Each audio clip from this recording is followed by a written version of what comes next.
The war against those who hijacked buildings in Durban is raging. Over 100 illegal immigrants who were occupying these buildings illegally have been arrested. Some of them were found with substances and some of them were involved in some criminal activities. Dumela Kazi, welcome back to the cafe.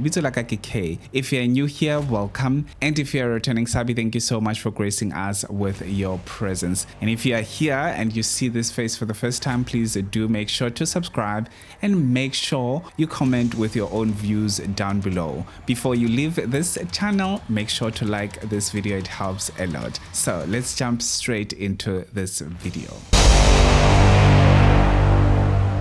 The police have started conducting a raid in one of the buildings in Durban in an effort to clean up these streets of Durban so that it can go back to its former glory.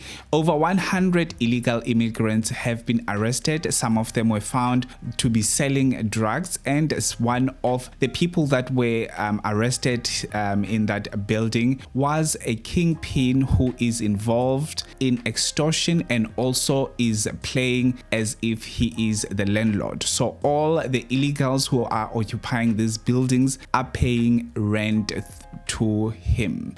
And also some of them, they are saying that they do have documents. They want to go back to the buildings to get their documents so that they can escape the actual arrest from the police. And also the police have moved swiftly to the next building, whereby they are saying that they're expecting to be or rather they're expecting to arrest more than 400 illegal immigrants who are illegally in South Africa, and also on top of that they are involved in illegal shenanigans. I don't know if I should say this time around, as you know, that each and every time a South African is talking about the heinous crimes that are happening in the country because of the illegal immigrants or immigrants as a whole, we are labeled as xenophobic. Isn't it xenophobic right now when an illegal immigrant comes into the country and start committing crimes? And also on top of that, they will always say that un-South African committing crimes. We know that there are rotten potatoes in South Africa who are committing crimes, but you are burdening our own state resources such as SAPS if you're coming from a different country and committing crimes in South Africa. Our police service is under-resourced already, and on top of that, it is burdened by illegal immigrants coming into the country committing crimes. There is nothing wrong with immigrants coming into the country legally and working legally. So there is absolutely nothing wrong. I think some of the people are getting that wrong, but there is something wrong with illegal immigrants jumping the fences and coming into our country and committing crimes, whereas not even one single African country that would say that they have problems with South African jumping into their countries and start committing crimes. I'm not saying that is not happening, but I'm saying it is not a huge problem that we are facing as South Africans in South Africa. Innocent people losing their lives, and drug dealing is just a day-to-day business for these illegal immigrants. Most of the people that were arrested in these buildings were from Nigeria and our neighboring countries such as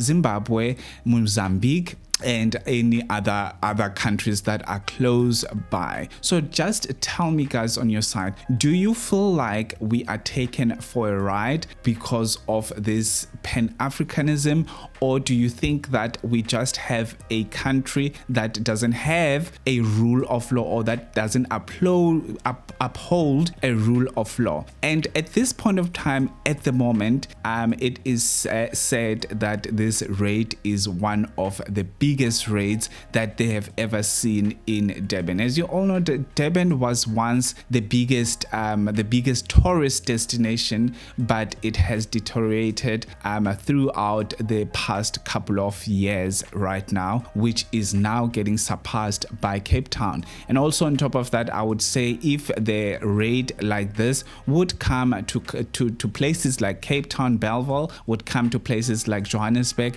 we would have our towns, our cities back if the police keep the momentum throughout.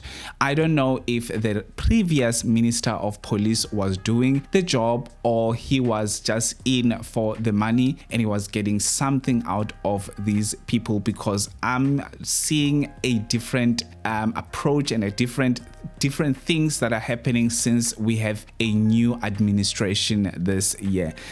Thank you so much for watching till this far. Please do let me know what you think about this whole topic. This is just a kind of a new thing that I'll just put there and there if there's something that is a breaking news that we need to talk about. So it will come any time of the day, but you all know that my upload schedule is 6 p.m. and 8 p.m. I'll see you on my next upload. Have a fantastic one.